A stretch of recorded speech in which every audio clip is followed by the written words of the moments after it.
My mother won't look at me. That's the first thing I notice as I sit down at the dining table, and it hits harder than any words could.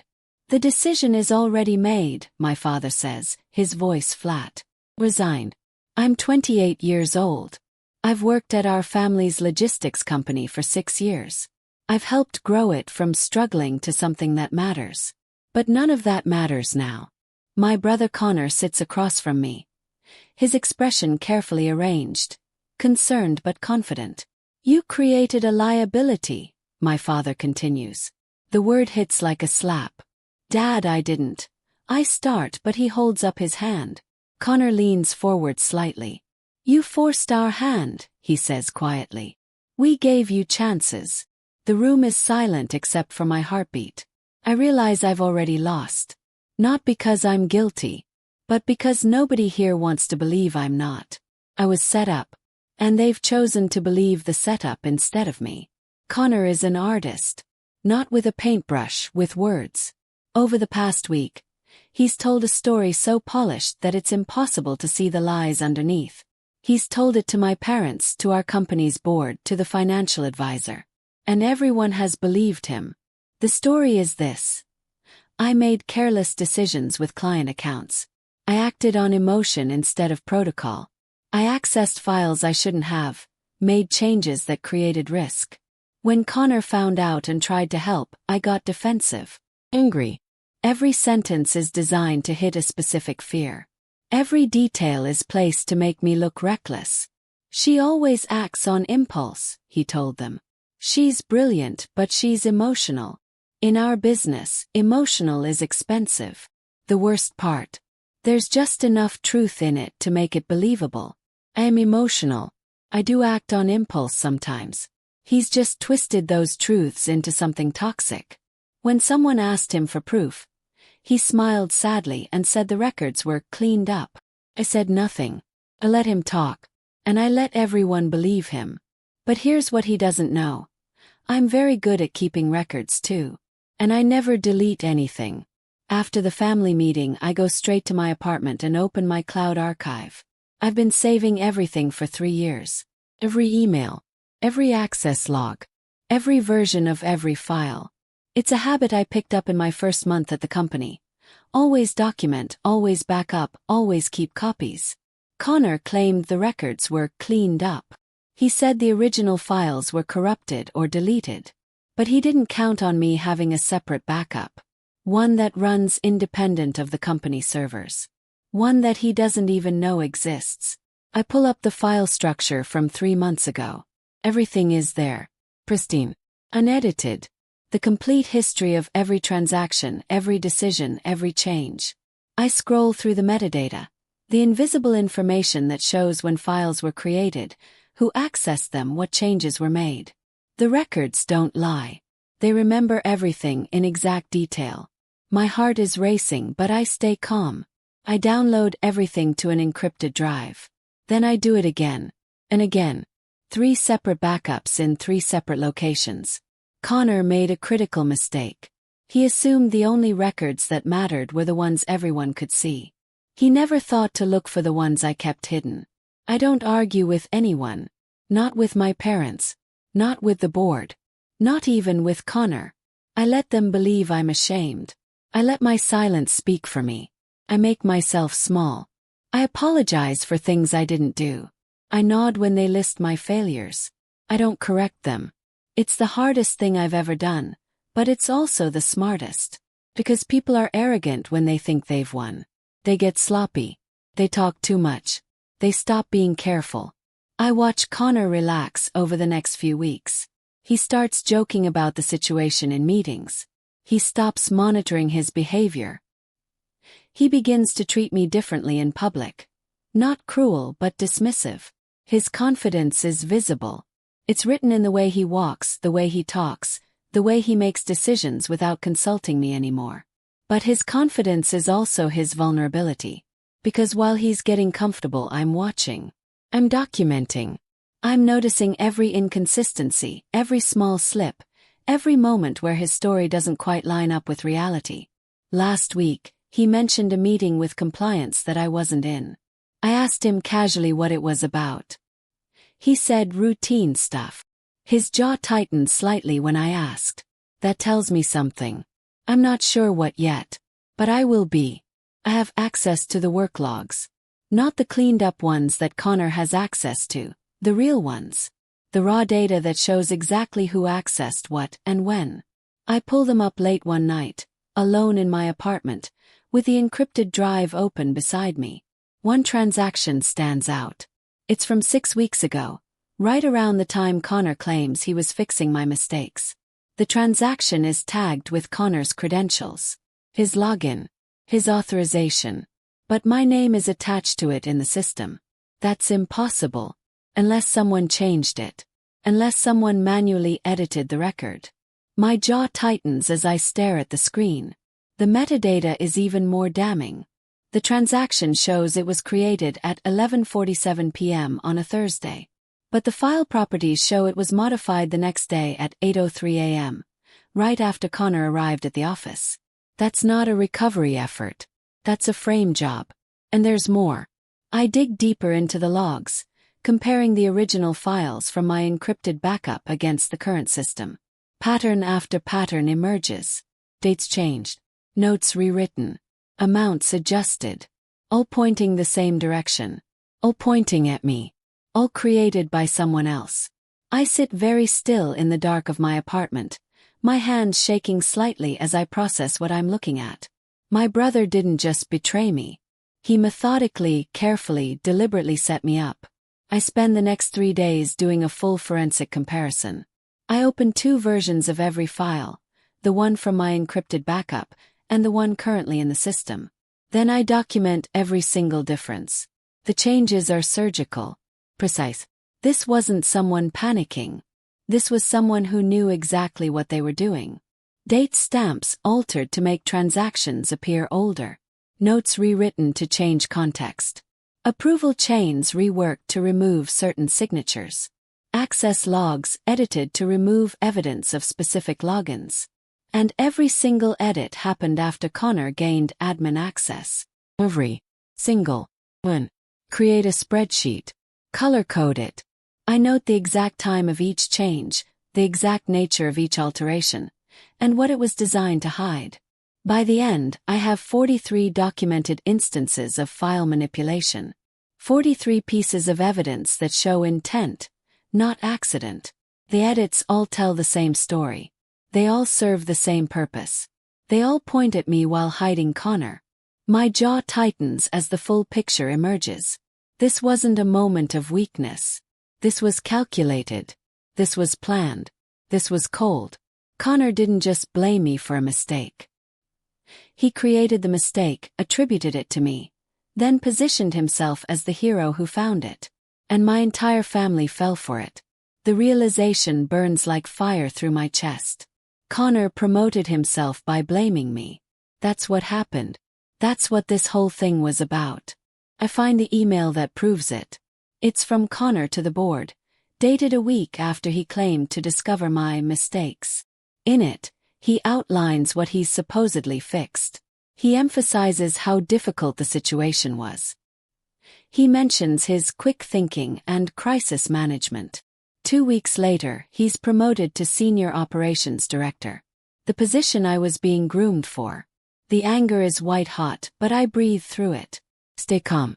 Staying calm is the only thing keeping me ahead of him. I notice something else in the emails. There's a phrase Connor uses. I've recommended increased oversight for certain personnel. Code 4. I've marked you as unreliable. That phrase appears in 3 separate emails. Each time it's slightly reworded, but the message is the same.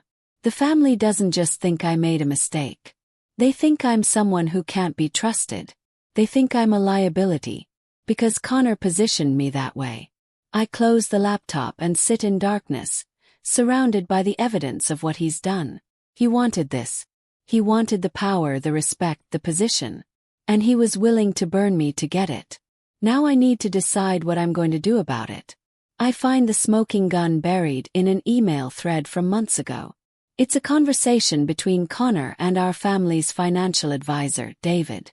The thread stretches back further than anything else I've found. And it tells a story that Connor probably forgot was even there. How much risk would we be exposed to if someone made unauthorized changes? Connor asks in one email.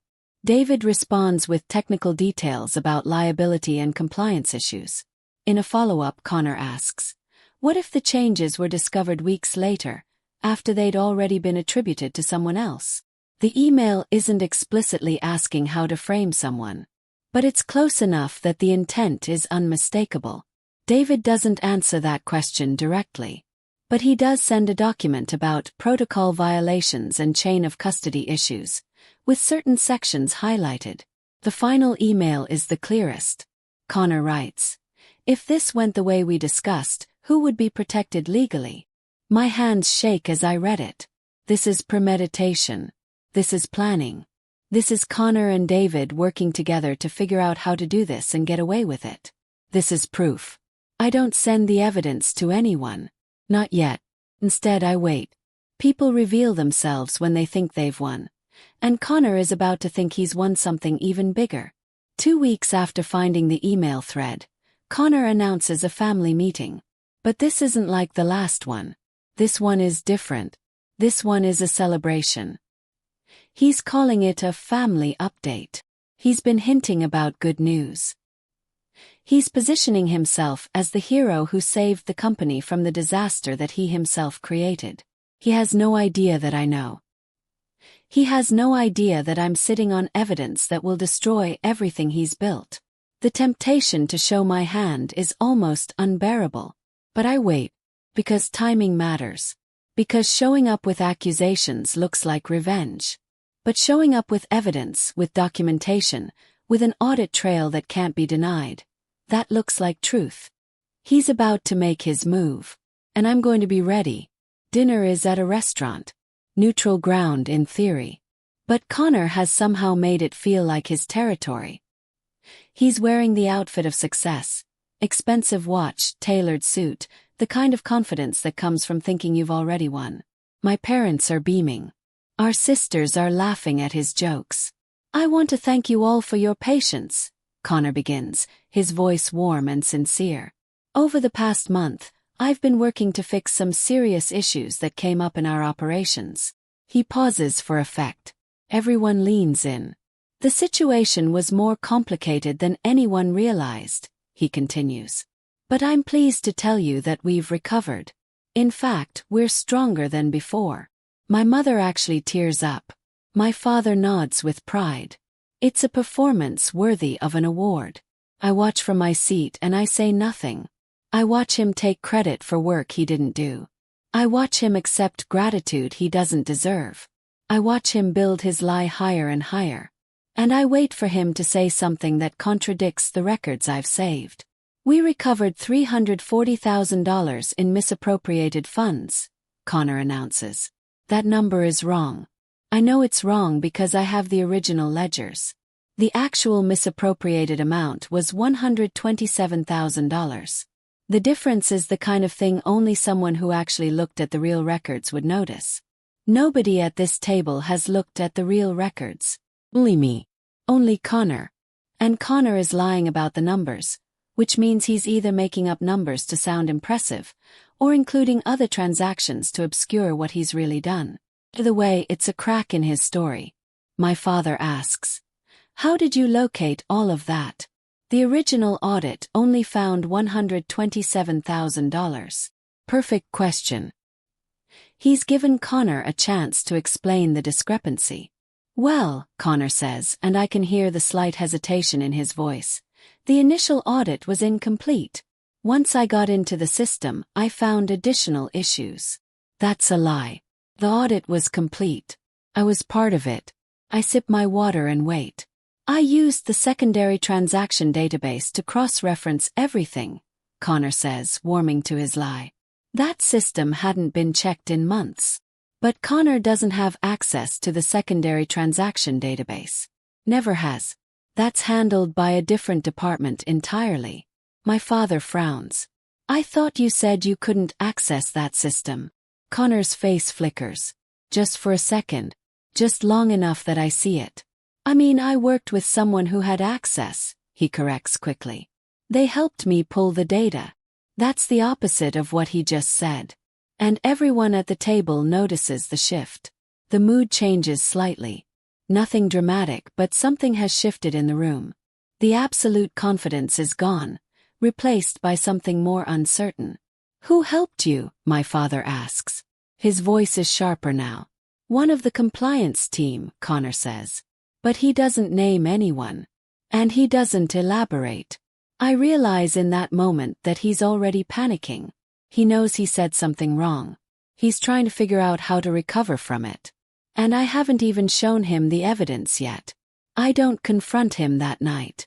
Instead, the next morning I make a quiet phone call to our compliance department.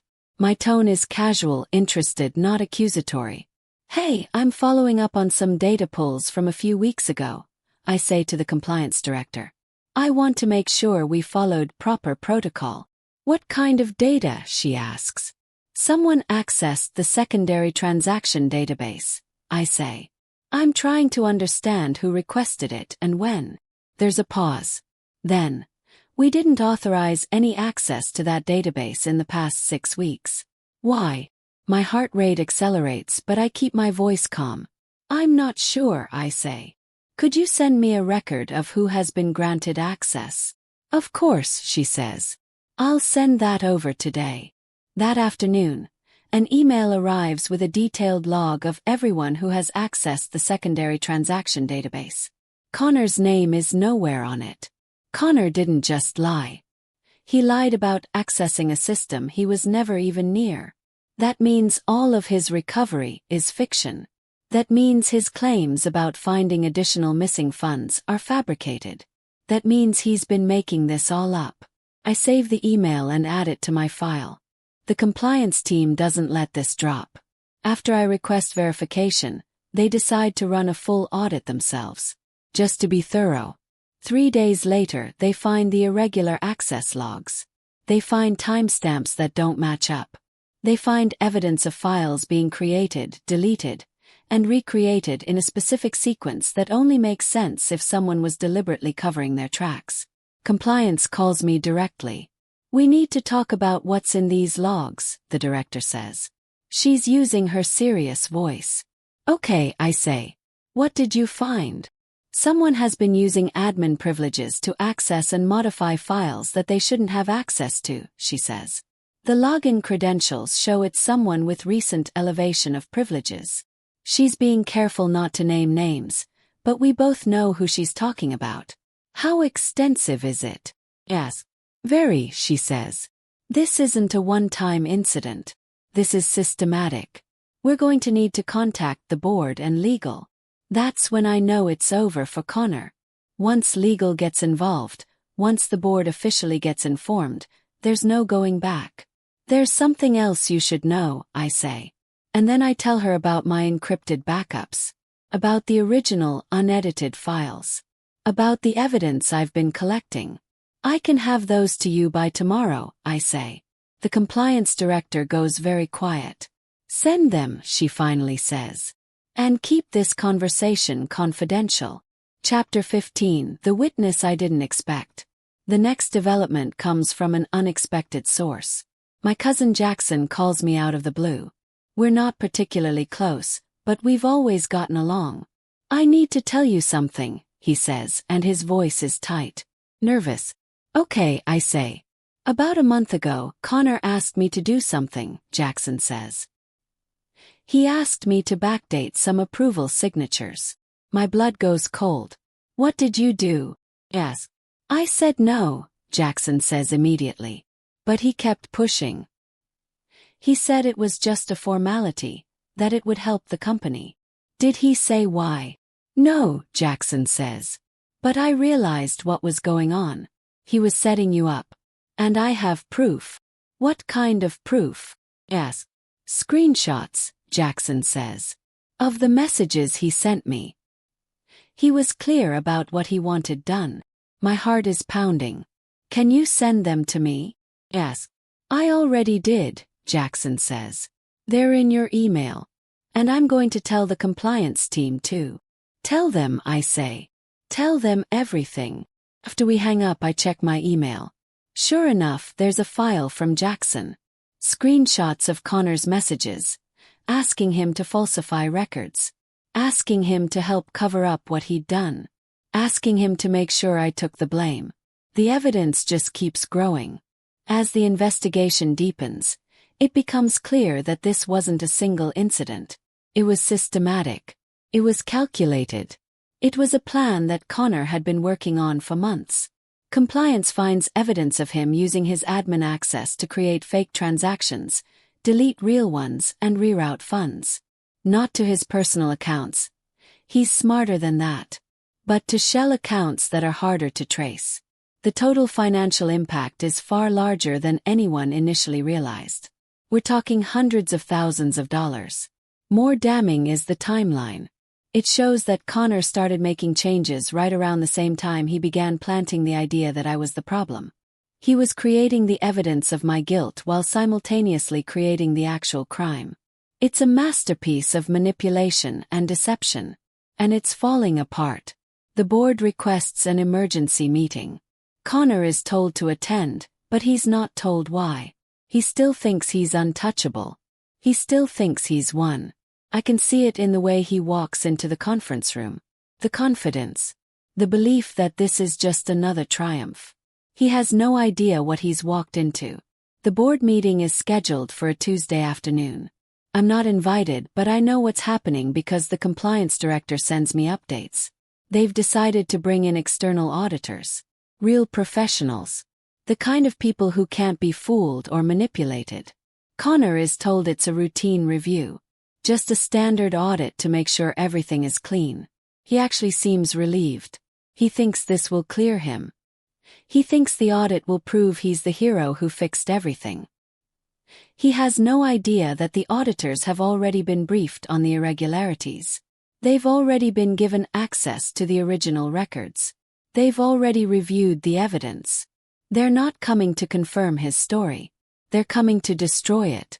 The external auditors set up in a conference room on the 4th floor. Connor is scheduled for a 1-hour meeting with them. He dresses carefully that morning. He practices his story. He prepares his answers. I know all this because my sister texts me updates. She doesn't know what she's telling me, but she's giving me real-time information about how confident he is. Meanwhile, I'm sitting in my apartment, refreshing my email every 5 minutes, waiting for the audit team to send their preliminary findings. They send a message at 2:47 p.m. We've reviewed the evidence provided by your compliance team and the encrypted backups you submitted. Timeline is clear.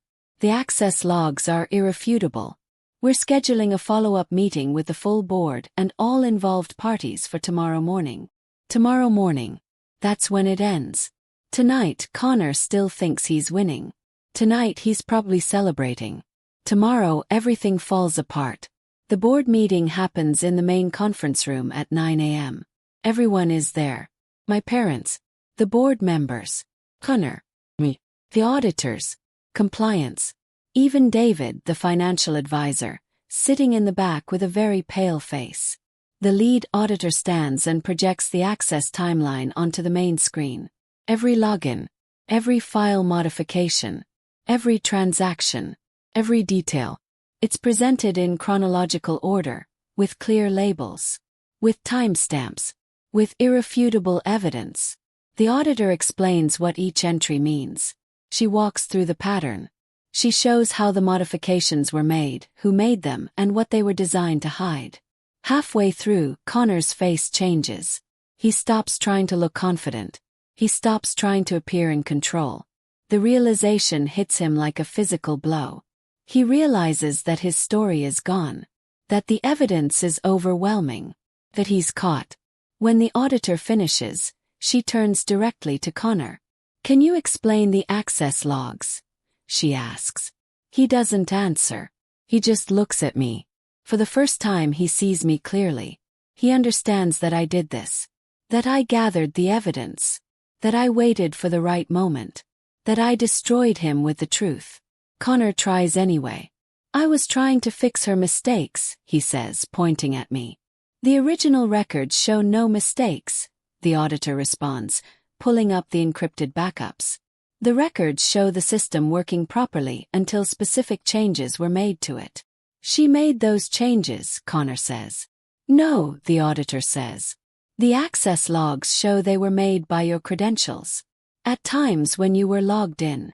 Connor's jaw clenches. Someone could have stolen my login. The logs also show pattern changes in typing speed and keystroke patterns, the auditor says. The modifications match your typical work patterns. He tries again. I was helping. You modified 43 separate files. The auditor cuts him off. You deleted records. You created fake transactions. You edited approval chains. And then you blamed all of it on your sister. The room is silent. Completely silent. Connor's face goes red. He opens his mouth. Closes it. Opens it again. I want a lawyer, he finally says. My mother covers her mouth. Tears are streaming down her face, but not because of me. Because of Connor. My father doesn't interrupt. He doesn't defend his son. He just sits there, watching the evidence pile up, watching his favorite child collapse under the weight of his own lies. My sisters look away. Neither of them will make eye contact with me or Connor. The family advisor, David, stands up and walks out of the room without saying anything. When the auditor finishes her presentation, there's a moment where nobody speaks. Nobody moves. Then my father clears his throat. Connor, he says quietly, I think you should leave. Connor looks at him. Dad. Leave, my father says again. We'll sort out the legal implications with our attorneys. Connor stands up. He looks at me one more time. His expression a mixture of rage and desperation. Then he leaves, and the door closes behind him. In that moment, it's clear to everyone in the room what happened. Clear that I was innocent. Clear that Connor is guilty. Clear that the entire narrative was a lie. But that clarity comes too late. It doesn't give me back the respect I lost. It doesn't undo the humiliation. Just means I was right. The auditor puts the original, unedited file onto the screen. The file I saved. The file I encrypted and backed up and protected. The file that proves beyond any doubt what the truth was. It shows the system working exactly as designed. It shows proper protocols being followed. It shows decisions being made correctly. It shows zero evidence of anything I was accused of. The date on the file predates every single one of Connor's edits. By months. This is the authoritative record, the auditor says. Everything else is a modification of this. Everything else is a lie. The board members stare at the screen. My mother has stopped crying. She's just staring at the document. My father has his face in his hands. And I'm sitting very still, feeling nothing and everything all at once. Connor is removed from his position pending investigation. His access is revoked immediately. His email is suspended. His accounts are frozen. The company hires a forensic accountant to calculate the exact amount he stole. It comes to $287,000 across 17 different transactions. He's referred to law enforcement. A week later, he's arrested. 2 days after that, his lawyer sends a message asking if I'll meet with him alone. I read the message once. Then I delete it. I don't need to hear what he has to say. I don't need an apology or an explanation. I don't need anything from him except for him to disappear from my life completely. And he does. Slowly, he becomes the person nobody talks about. The topic gets avoided. The family moves forward without acknowledging what happened. My father tries to apologize to me privately. He sits down in my office one afternoon and tells me how sorry he is. How he should have listened. How he made a terrible mistake. I was wrong, he says.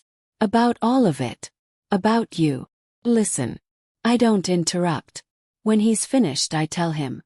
I know you were wrong. I've always known that. The question is what you're going to do differently now. He doesn't have an answer. He just leaves. My mother tries to act like it never happened. She calls me, invites me to family dinners, pretends the entire situation was just a misunderstanding. I don't accept the invitations.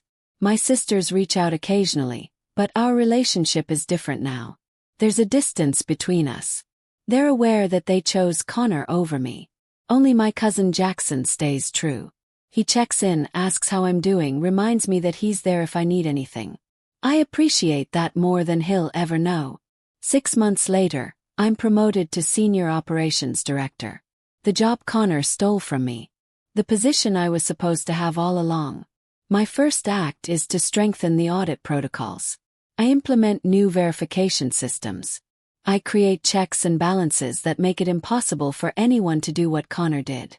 The second act is to ensure every decision I make is documented and transparent. No ambiguity. No room for interpretation. The third act is to rebuild the trust one lost. Not with my family, that's still healing, but with my team. With the people who work under me. With the people who will remember that I survived being framed, investigated, and vindicated. Connor's trial is still ongoing. His lawyer is still trying to negotiate deals. But I've stopped following the updates. His consequences are his responsibility now. I have my own life to build. The night of my promotion, I sit in my apartment and think about the months between his betrayal and his exposure. I think about the patience it took, the discipline, the ability to stay silent when I wanted to scream. I think about how almost nobody would believe the quiet approach would work. How most people would have exploded immediately, tried to defend themselves, made accusations that people wouldn't believe. But I waited. I gathered evidence. I let him think he'd won. I let him get comfortable. And then I let the truth speak for itself. The records don't feel guilt. They remember everything. And that's all I needed. I'm reinstated. I'm respected. I'm finally heard. And Connor is fading. From conversations. From the company. From trust. From any future he might have built. The quiet win is the best win there is. People who rewrite history forget one thing. Records don't feel guilt. They remember everything. Sometimes the most powerful revenge isn't the loudest.